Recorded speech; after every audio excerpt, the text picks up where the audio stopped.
वैसे तो मेरी व्यक्तिगत बात है, अपनी बात यहां से क्या कहना। तभी प्रसंग आया, मुझे स्मरण आ रहा है तो मैं आपको निवेदन करूं। जब मैं बिल्कुल पहली बार वृंदावन आया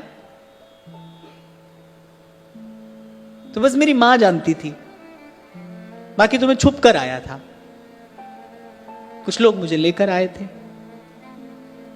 अब जो लेकर आए थे उनमें से एक माता जी ने मुझसे कहा, बोले आज जब बिहारी जी का दर्शन करने जाना,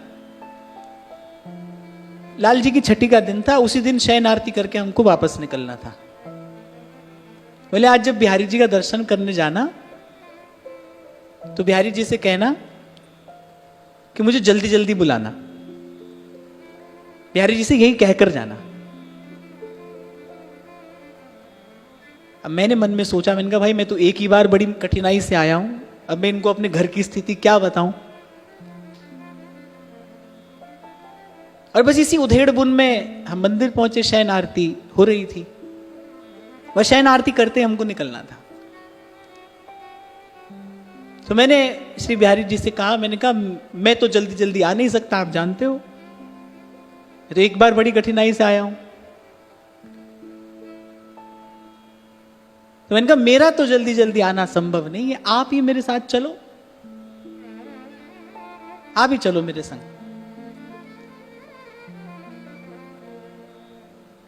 और ऐसा मुझे लगा, शायद अंतर्यामी की आवाज होगी। बैठा बैठा कभी इन सब बातों का स्मरण करता हूं, जैसे मन भीग जाता है, जैसे अंतर्यामी का स्वर रहा होगा। ऐसा लगा कि जैसे श्री बिहारी जी ने कहा कि ले चलो तो हम चलें। हम बाहर आ गए। उस समय ऐसी भीड़ नहीं रहा करती थी। बिहारी जी की गली में ही एक दुकान वाला जो सब सामान समेटकर और घर जाने की तैयारी कर रहा था, ऐसे बहुत छोटे छोटे युगल विग्रह, उस पर मेरी दृष्टि पड़ी या उनकी मुझ पर दृष्टि पड़ी। हम बड़ी शीघ्रता में मैं जा रहा था, एकाएक मुझे लगा कि इन्होंने ऐसा कहा है कि ले चलो तो हम चलें, तो चलो इनको ले चलें। हमें कुछ नहीं जानता क्या सेवा है, क्या सेवा की पद्धति है, कुछ नहीं जानता मैं, बस ऐसे मन में एक भाव आया कि भाई इन्होंने कहा है ले चलो, तो हमने कहा ले चलें। अब मैंने उस दुकान वाले से वो छोटे छोटे श्री विग्रह, मैंने कहा भैया ये आप हमको दे दो, एक पोशाक, और मुझे बहुत अच्छे से याद है कपड़े की माला, एक पोशाक, एक कपड़े की माला और एक मुकुट चंद्रिका, वो मैंने उससे ली। मुझे बहुत अच्छे से याद है उसने कहा कि आपको 1700 रुपये देने हैं। अब मेरे पास तो उस समय 17 रुपए भी नहीं थे। अब अगर मैं रुपया लेने के लिए आता हूं तो पीछे से दुकान बंद हो जाएगी।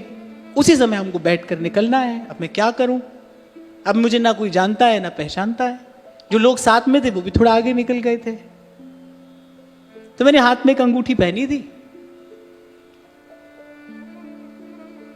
तो मैंने वो अंगूठी उतारकर दुकान वाले को दी। मैंने कहा भैया ये आप रख लो, अगर मैं आपकी राशि वापस लौटा पाया तो आप मुझे दे देना, नहीं तो आपका कार्य इसमें हो जाएगा।